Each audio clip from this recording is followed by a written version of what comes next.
guess I'll start off with confessing to you that I'm here with no prepared remarks. I'm just going to try and regale you with some stories from my career over the next 30 minutes or so, and hopefully you'll find something of value. I understand that you're from all over the business school, accounting, finance, marketing. So I'll disclose to you right up front that I am an entrepreneur. I don't consider myself an investor, certainly not a manager. And when it comes to entrepreneurship, I believe that, yes, the stereotypical entrepreneur who's an innovator starts and owns his own business, but I also believe anyone who perceives something different, sees an opportunity and exploits that opportunity, be it the exploitation of management, capital structures, marketing, that's all part of being an entrepreneur. Probably the best place to start is how I got started, my background. I live in Plano, Texas, a suburb of Dallas. My wife and I, real quick, we have 9 children, no twins, no adoptions. My wife still teases me that she stopped washing our underwear in the same load after the 9th child. We do have 12 grandchildren. I grew up in a home where my father, you'd consider him a soldier of fortune. He was continually trying different ventures and failing at them, so we grew up very accustomed to utilities being turned off, cars being repossessed, home being repossessed. And he used to always tell me there is no security in this lifetime, only opportunity. But as I've gone throughout my career, he is at one side. The entrepreneurs that I have known avoid risk. They're very, very good at due diligence, at avoiding and handicapping risk. Something my father wasn't very good at. But by the time I was 12, he'd finally hit upon something that he had success with, and that was a real estate school franchise where real estate sales agents and brokers would go to get their classroom hours for licensing. From there, he opened a title agency, actually 3, and a construction company.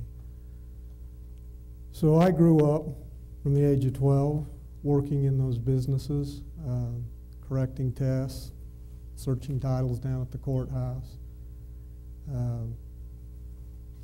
I did go to UVU and was a transfer student at BYU until my father came to me one day and asked if I could please come help out in the business full-time.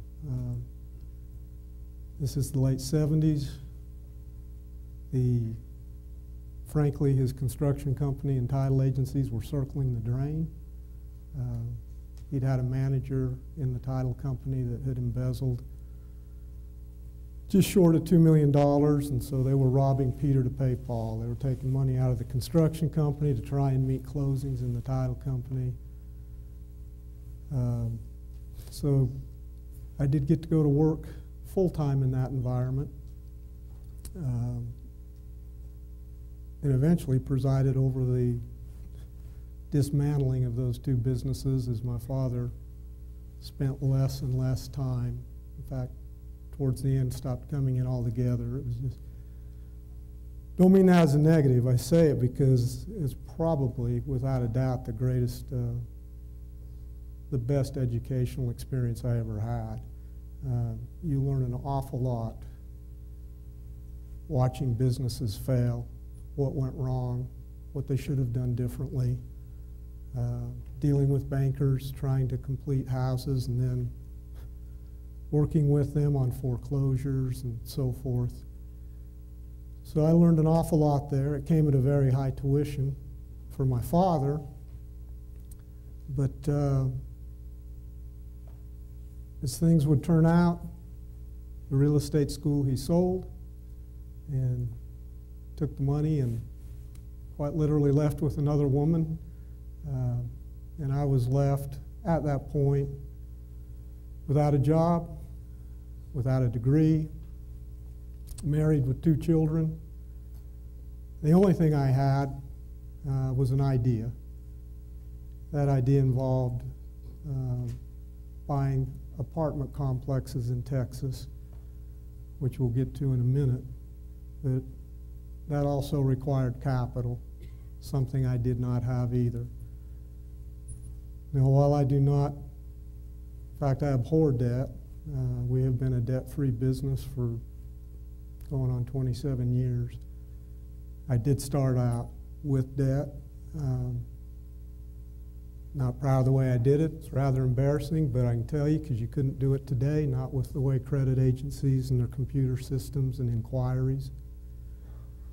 But at that time, we had a house that we had bought from the bank who had financed the construction company. And I took a second mortgage out on that home of $5,000. I kept $2,500 with the other money that I had to live on. I essentially had myself a 6-month fuse. The other $2,500 I deposited into a bank. If you're not familiar with what share loans are where you borrow against your savings. So I went right into the bank, told them I wanted to establish a history of credit. I deposited that money, and then I borrowed a share loan, $2,500 against it. And then went and did it again at another bank, and another bank. Did 25 banks in total. Family jokes about it being my round robin. But at the end, after that 25th bank, I went back to the first bank with the $2,500 that I had just borrowed against a share loan. Paid that loan off and asked for a $5,000 loan. $2,500 secured by savings, $2,500 unsecured. Not all 25 banks did it. However, 20 banks did do it. So by the time I'd finished, I had $50,000 for 6 months. That's the capital I had. I bought a 12-unit apartment complex. It worked. I sold it, paid back the debt, now had some capital. I then bought a 14-unit complex, which worked, then a 36-unit complex, and then a 160-unit complex. All of those proving up the idea. And then from there, really expanded it, which we can get into. The idea was this. We're talking 1979. You kids, most of you weren't even born. Prime rate was 21%. They had the misery index, unemployment, inflation, and prime. All three were double digits, and they used to add it together to come up with the misery index. Back when Lyndon Johnson was president from Texas, he had a big push, a big initiative on low-income housing, put a lot of pressure on life companies.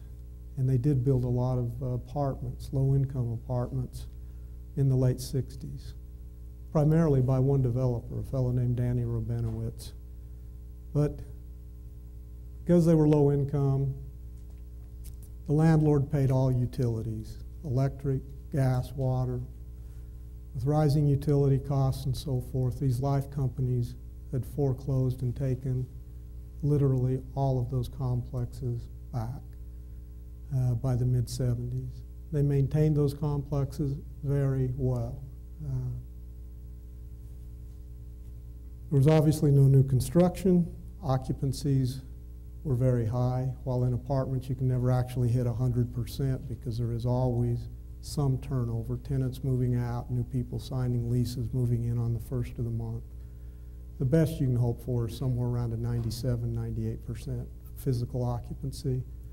Yet the life company was collecting in the mid-70s as far as rent, economical occupancy. So when you stop and think about that a minute, that means that 20-some-odd% of the tenants aren't paying, which means evictions, which means make-readies. Back then, a make-ready cost a little over $800 per unit, which added to the expense side. The life companies with no debt, they owned them, were losing $100 a unit a year. Not a big loss, but they were still losing $100, and they were getting no return on the money that they had put out to build those apartments. Interest rates were very high. I worked primarily, almost solely with three life companies: John Hancock, Metropolitan Life, and New York Life, and bought apartment complexes from them on these terms. We paid on average $5,200 a unit with 20% down. We would invest another $500 to do, which we'll talk about in a minute, modest changes, so that we were in them $5,700 a unit. Had the life company carry back or finance 80% of it. And that was really key, because in an environment when prime was 21%, we averaged 8%, 30-year fixed rate mortgages, all non-recourse. Non-recourse meaning they could only look to the property if we didn't make the payment. They couldn't come after me personally. Well, the idea behind it, this was an exploitation, if you will, of management. While they maintained those complexes very well, as soon as we would buy one, the first thing we attacked was the revenue side. These were low-income housing, blue-collar, but the people worked. They worked as nurses, janitors, you name it. They were paid every Friday. They were paid weekly, but they were charging rent monthly. None of them saved the money, or obviously 25% on a regular basis did not save up to pay the monthly rent, which included the utilities. So the first thing we did was take rent from being paid monthly to weekly. Rents back then were $300 a month. We charged $75 a week.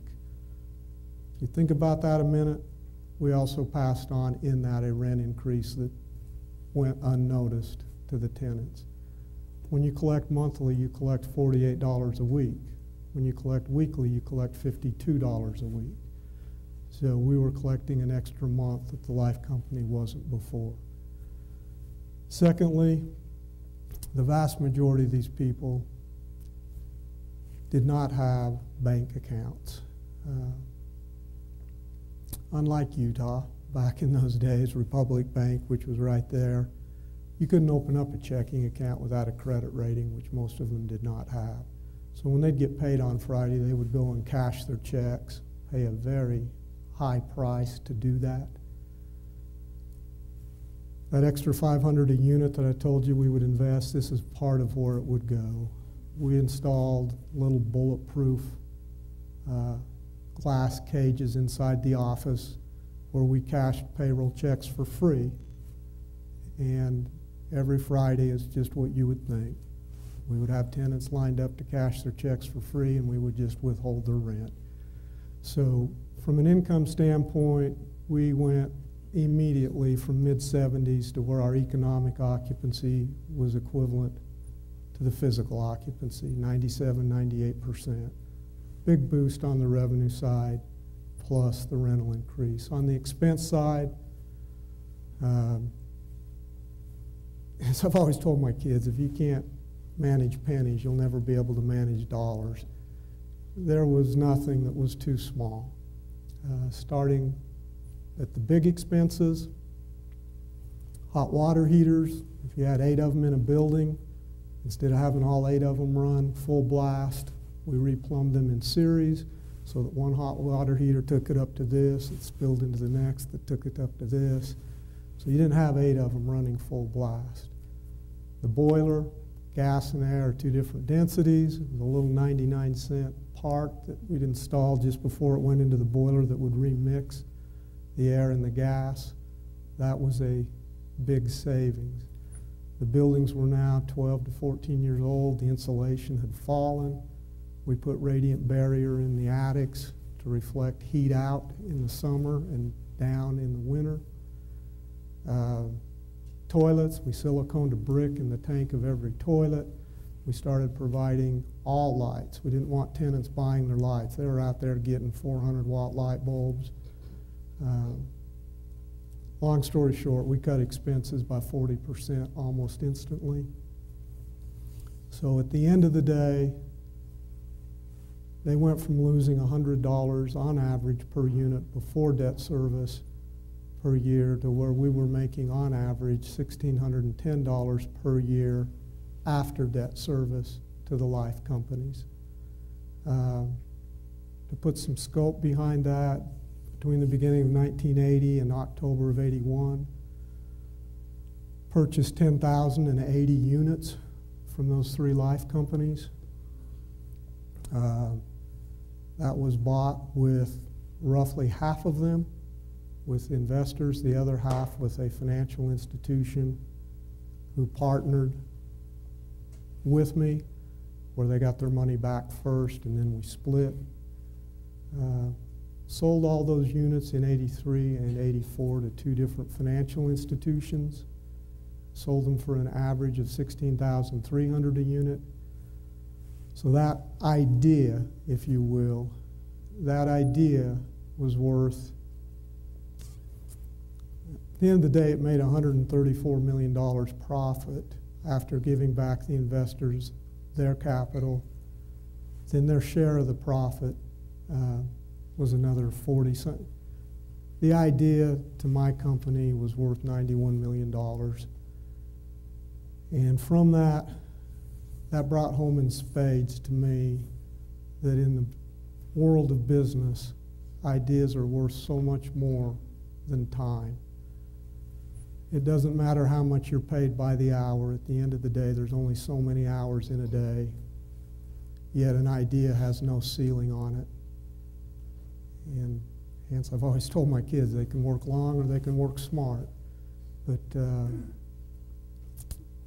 I really focused on ideas after that. The next transaction, and I only hit a couple because I'm a deal junkie, I'll admit that to you. On average, we've done a little over 2 deals a year for the last 30-some years. But the next example would be the exploitation of capital. I don't know how many of you are familiar with mortgage companies, what they do or how they work. But it's what it says. You would go to a mortgage company, get a loan on your home. And then every month you make your monthly payment to that mortgage company, which includes principal, interest, taxes, and insurance. Probably what you don't know is what the mortgage company is doing.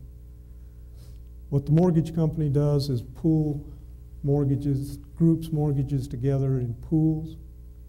They'll get Fannie Mae back then, Fannie Mae, Freddie Mac, Ginnie Mae, insurance, and then sell the mortgage-backed security so that they retain the servicing. So every month when you make a payment, that mortgage company takes that payment and it passes the principal and interest on to whoever holds or owns that mortgage-backed security, and it keeps in escrow the taxes and insurance throughout the year, so at the end of the year it can pay the taxes and insurance. For that, in those days, they were paid 0.3% of the loan balance per year to perform that function. But what is interesting is that tax and insurance escrow account is a lot of free money because a mortgage company cannot earn interest on those funds. In the summer of 1983, the company that I targeted, negotiated, and subsequently acquired was Troy Nichols Mortgage out of Monroe, Louisiana. At that time, and I know it's not a lot of money now, I mean, things have gotten way out of hand, or out of proportion, but at that time, Troy Nichols serviced $2.3 billion in mortgages. They were the 18th largest mortgage company in the country. But at the lowest point in the year, the lowest month in the year, they had $144 million in escrows. It would go up from there during the year and then drop down to that when they would pay it out, and they could not earn interest on it. However, by Fannie, Freddie, the investors who they serviced for, they were required to be insured. So the banks they would keep those funds with would buy treasuries or government-insured instruments. So here is a mortgage company with $144 million of free money, if you will, if you can figure out how to untap or to tap that at its lowest point, and off of its servicing fees, off its regular operations, Troy Nichols at that time was making $4.6 million a year. Not a lot of money relative to a $2.3 billion servicing portfolio. The idea behind that is, let's talk about a separate company. Savings and loans were struggling back then due to financial disintermediation. They had fixed rate loans on mortgages. They were having a run on the bank because money market accounts could now pay much higher interest rates than they could. At the end of the day, they're paying more out on their deposits than what they were earning on their loans. I looked at a very small savings and loan. It had 67 million in assets and 68.5 million in liabilities. Had a negative net worth of $1.5 million, and it was losing $100,000 a month. I went to the FSLIC, Federal Savings Loan Insurance Corporation, which no longer exists, but it's the same as the FDIC. It used to insure the deposits of savings and loans. And the deal I cut there was to buy that savings and loan for $1.5 million, fill the hole, and put another $4.5 million of capital in it. In return, which was the first time it happened, they gave me a letter stating that, let's say that $144 million in escrows, Fannie Mae alone had $68 million. Well, they would only insure the first $100,000.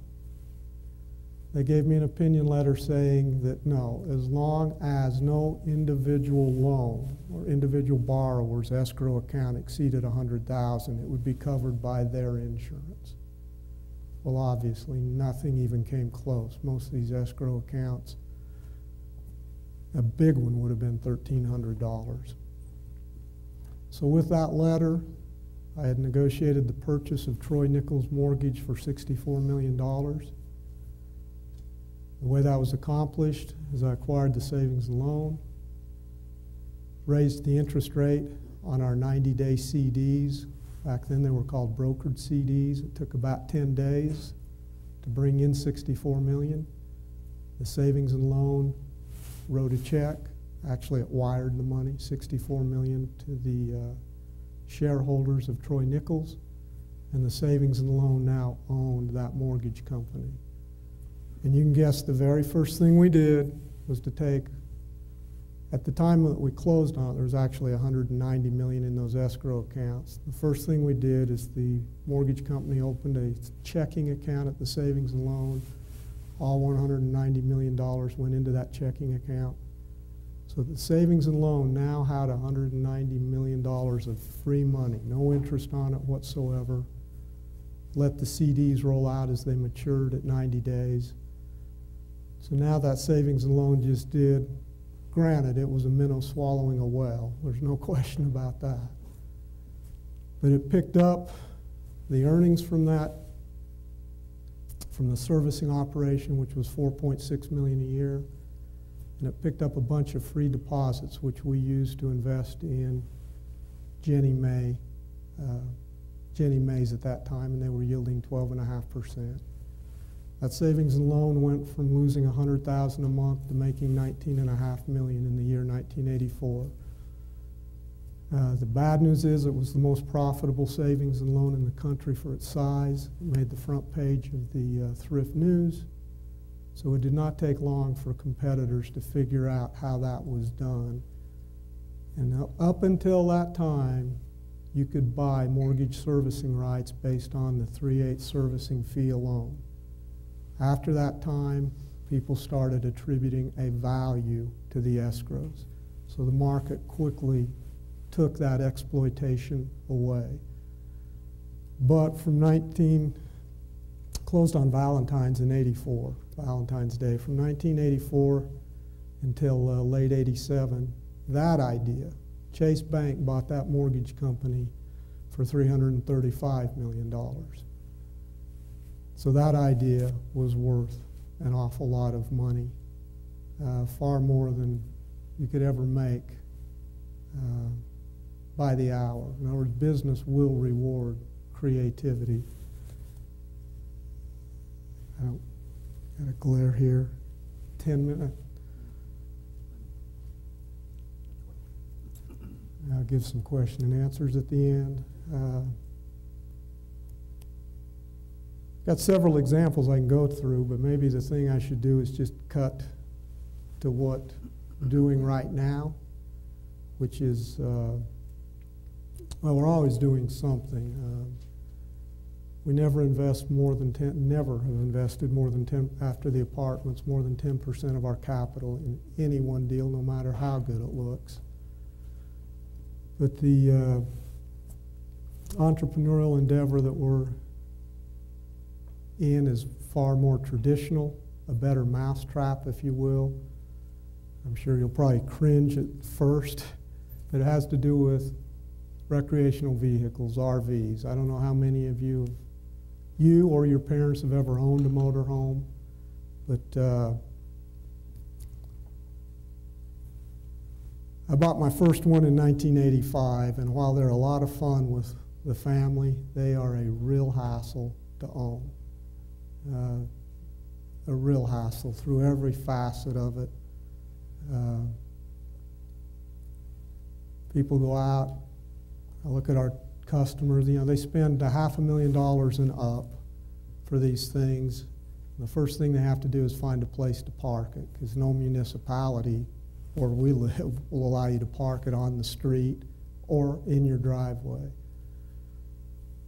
So you see them parked out on chain-linked gravel lots. You see them under awnings. These are expensive toys that are just sitting outside, but from an owner's perspective, when it comes time to use it, they got to go out the day before and hook up a trickle charger to charge the dead battery so they can start it the next day. Then they've got to take it and fill the water tank, which, for your information, takes anywhere from 50 minutes to 100, or to an hour and 10 minutes, depending on the size of your tank. They have to air all their tires. That's usually about an hour 40, because you're talking tag axles, buses. It's dirty, it's dusty, the wives hate it. They finally get on the road, and when they come back, as is the case, because they just rumble down the road, there is always repairs, always. If you're going to own a motor home, very few people own them. You'd be crazy to own them without an extended service plan, which most people have. So the extended service plan pays for the repairs. It's just the hassle. When you get back, you have your list of repairs. You call the service shop, which is generally the dealer. You make an appointment. Your wife takes you to where you store it, follows you over, you drop it off. They diagnose it, get authorization from the extended service plan, order the parts, and tell you to come pick it up. Your wife takes you out there, you take it back. 3 weeks later, they call and say your parts are in, and the whole process starts over again. It is an incredible hassle. That's the user experience for owning a motorhome. Our concept, if you look, we'll get into the business model in a minute. From the user's experience, we just built our first prototype, wanted to see if we could prove it up, that the concept was commercially viable, kind of like buying the first 12 and 14 unit complexes. We just built the prototype. It opened in August of 2009. By November of 2010, we were 117.8% occupied. You can overbook in this business because you always have people on the road. But from the user experience, their coach is parked inside in a climate-controlled building, plugged into a 50-amp plug, so there's never any dead batteries. They literally call us, email us, or text us when they want to pick up. They come, they are told which staging area it's in. We check and air their tires. We fill their fill their water tank, check the water in their batteries. They have a key fob like a garage. They literally use their key fob, get in, and leave. When they return, it's the exact same process. They're met by our valet, who is also a technician. They tell them what needs to be repaired, what they want clean, what they want changed. They get in their car and they leave. We have a 10-bay service facility inside the shop. We get the authorization from the extended service plan. We repair it. From the owner's standpoint, all he knows is the next time he's ready to go, it's been done. He hasn't had to hassle with it at all. By way of numbers, our average motorhome owner spends a little over $24,000 a year with us. About $19,000 to $20,000 of that is paid by insurance or the extended service plan. The rest he pays out of his pocket for storage or any cleaning. In addition to that, the average ownership period of a motorhome is 4.3 years. We have an indoor sales room. So people are used to going out to a dealer that keeps a coach out on a lot, and it's hot and it's dusty. That's not the experience with us. It's indoors, it's plugged in, the air conditioners are running, lights on, it's a clean environment. You develop a relationship with these customers.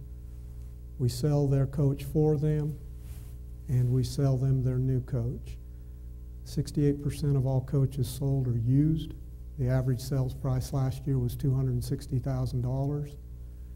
For used, the standard consignment fee is 10%.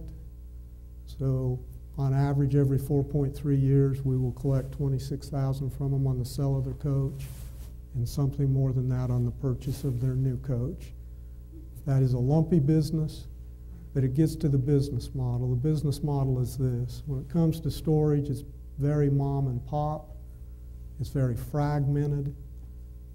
When it comes to service and sales, it's dealerships. Dealerships, when it comes to a franchise, to get a franchise for a dealership, you have to commit to a minimum amount of inventory.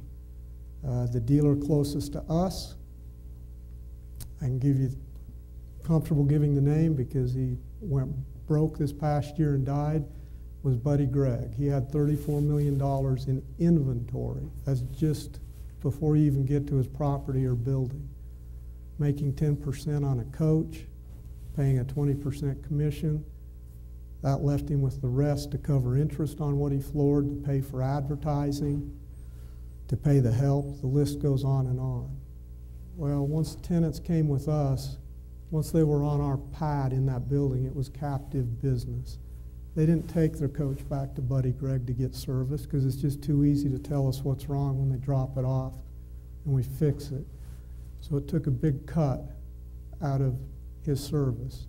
He once had 18 techs, he now has 3. He's dead. General Electric Credit Corp foreclosed on everything and sold it to another man, but the service shop's down to just 3. When it comes to sales, naturally we took the lion's share of used sales, and when it comes to new sales, while we didn't have a new franchise, we have just struck a deal with a major high-end manufacturer. Hope to do it again and again because it's totally revamping the way it's done, where we don't have a minimum inventory. Think of the Dell model. Our customers can just order, deliver it. Our capital is invested in the building, not in the inventory, and it's much more captive. To give you an idea, I don't know if they can bring up a picture or a quick video of this, but the building itself is just a little larger than 3 football fields, including the end zones. And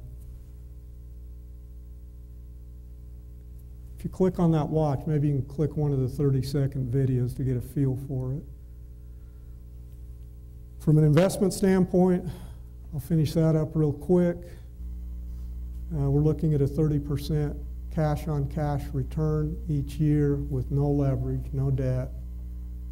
If you business students take a look at the public storage market, you'll see that in the form of REITs, that they trade for between 4 and 6% of dividend yield. We've just finished redesigning the building with Beck Construction of what the next, because we've learned an awful lot in design. We think we can bring the cost of the next building down by almost 30% without messing with the user experience or the customer experience. After that building is built, as soon as we can prove that we can replicate it, then we will start to build out 3 or 4 a year. You ever wish that you were working in something else? Do I? Do you wish you were doing something else with the careers that you had, the jobs that you set out to accomplish? Do you wish you would have done something else? I can honestly tell you I do not. I love what I do. I can't wait. For 30-some years, I can't wait to get to the office. The wife has to call to remind me to come home.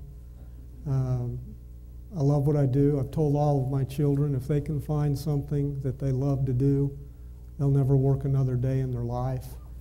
I don't feel like I work. I love what I do.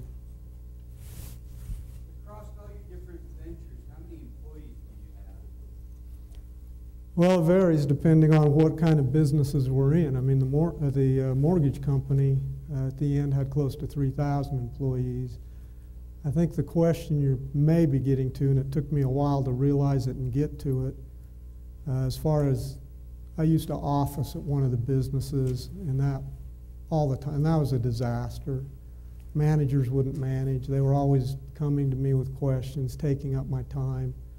But since 1995, I have a partner, CPA. He used to be our auditor back in the early 80s with Arthur Anderson before they were no longer around, but he's been with me 27 years.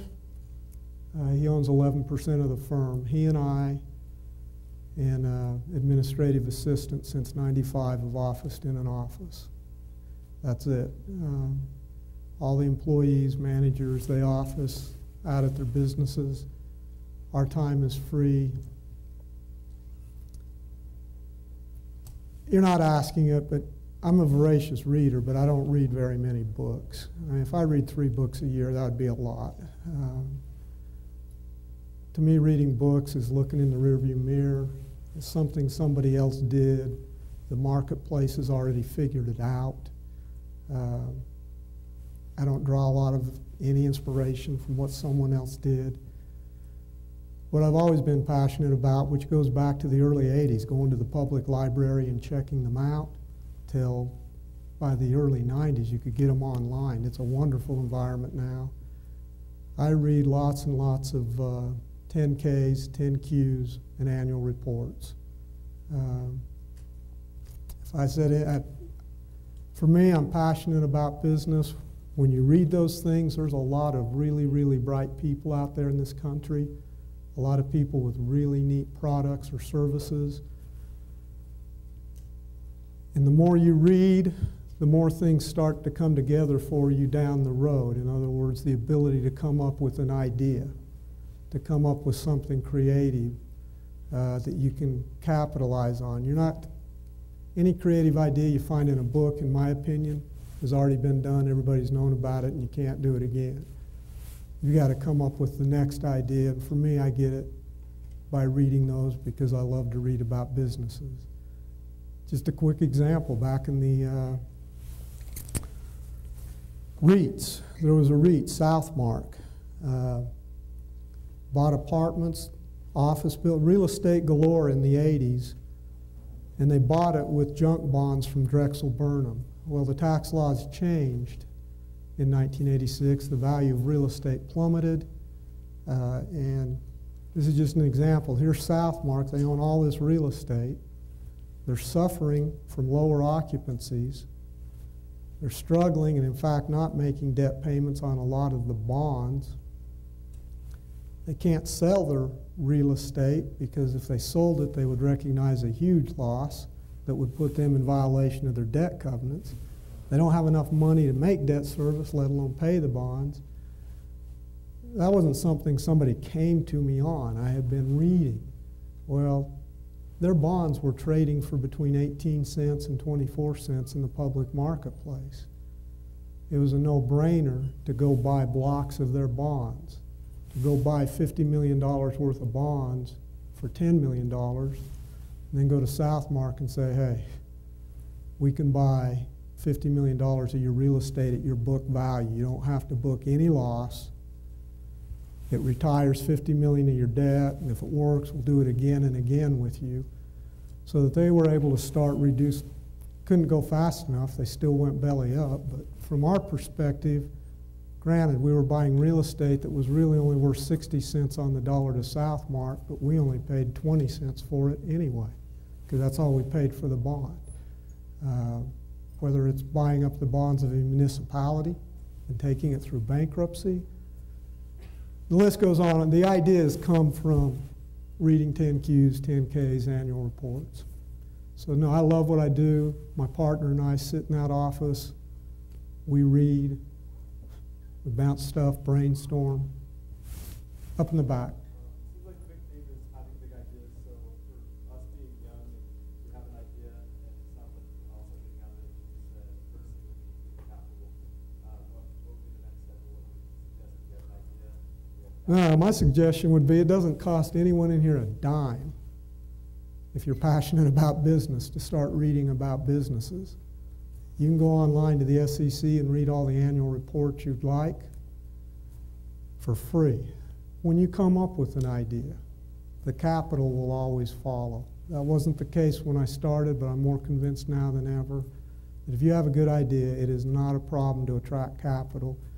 And if you have a problem attracting capital, it's a very strong indication your idea isn't that good.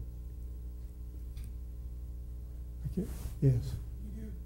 You do venture capital, pay out to other people's ideas? We've done one deal. It went very well. It was actually, of all places, a company in Salt Lake called 3Form. But no, we typically do not. Yes? I'm going to go along with the question over there about ideas. What is it that inspires your ideas that you had, the $100 million plus ideas? Again, I have to go back to just reading. Obviously, with experience, you know, every deal that's done, I think back, oh, we could have made more money had I known. That's just another arrow in the quiver that I could use down the road the next time. But reading about businesses, understanding, no matter what environment, I don't want to get pigeonholed as a real estate guy either. We've made more money out of real estate than we have in real estate. You just start to see things, whether it,